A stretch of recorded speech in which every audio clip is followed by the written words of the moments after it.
I'm the Chief Enterprise Architect with MaxWorks Incorporated. This is the first in a series of webcasts about open source SOA. This one in particular will cover the motives for using open source SOA, the foundational principles, the role open source technology plays in realizing SOA solutions, and the great software development process that's used to develop SOA solutions. So this webcast is basically an overview of what is open source SOA. Let me first start by saying SOA is dead. Yes, I said that. It may seem like a shocking statement, but SOA, as we know it right now, the way it's actually being implemented in most of the places is in fact dead.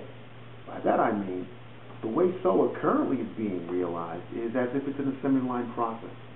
We do our analysis, we do our design, we do our coding, we do our testing, and that whole process, one iteration, typically takes years to produce SOA solutions.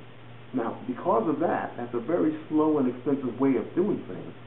In the economic recession, that just about kills the process. People don't want to fund something that's going to take years before any type of a return on investment is realized.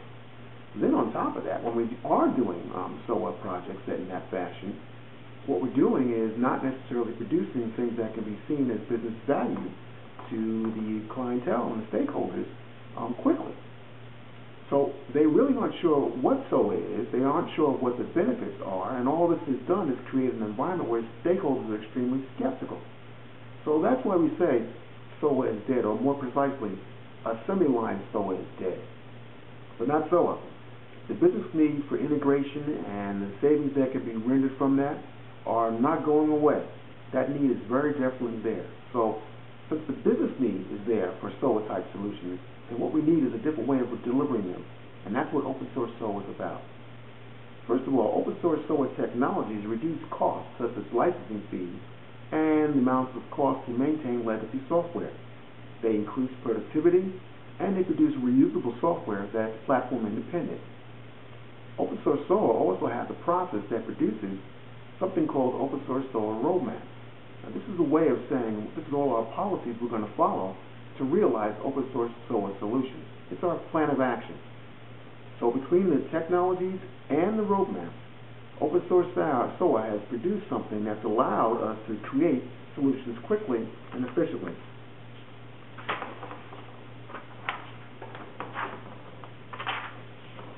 So what are those principles that we're referring to? First one is business synergy. When we're producing a SOA solution with open source technology, we first want to realize some form of business synergy. A good example of this is peanut butter on one side and jelly on the other. You put the two together, you get a peanut butter jelly sandwich. So that's the business synergy. And what we're after with SOA is taking these different business functionalities, put them together, and realizing something that's different and that's very valuable to the enterprise. The second thing we're looking at in terms of principles is that we want to make use of agile methods. That's the notion of moving away from very large projects that take years to develop things and long iterations to very small iterations of analysis, design, and coding, and so forth, and delivering solutions in very short intervals. The other thing we want to take advantage of in terms of our principles here is making sure that we're realizing these things in terms of open source technologies. As I said before, we talk about taking advantage of the fact that there's no licensing fees, and it tends to increase productivity and quality.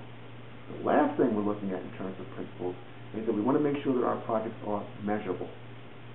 The idea is that if you can measure it, you can manage it. And also, if you can measure it, you can sell it. Now, the methodology we're using is something called GRACE. And what it's based upon is separating the problem from the solution. You can see in the diagram presented in front of you that what we're talking about is on the one side we have our requirements and our expectations being established, and on the other we have our solutions. The nice thing about this method is that at the very high level of granularity, we have our roadmap, which is our overall plan for putting projects together. And then right beneath that, we have our project declaration. And the idea is that we're having a summarization of exactly what our project would be. There might be many projects inside a given roadmap. Then a project can produce products. Now the nice thing here is that we're separating the notion of a project from a product. That's because a project may produce more than one product, or a product may be produced by more than one project. So it's something different about SOA than typically your silo-based solution. And then at the lowest level of granularity, if we have use cases. Use cases would be a particular instance where software is being delivered to realize some functionality for the user. So right here we have the ability to go from the smallest level of granularity up to the largest level of granularity in terms of rendering our solutions. So I'm going to thank you for your time, and you can contact us here at the phone number and URL given, and thank you very much for your time. Thank you.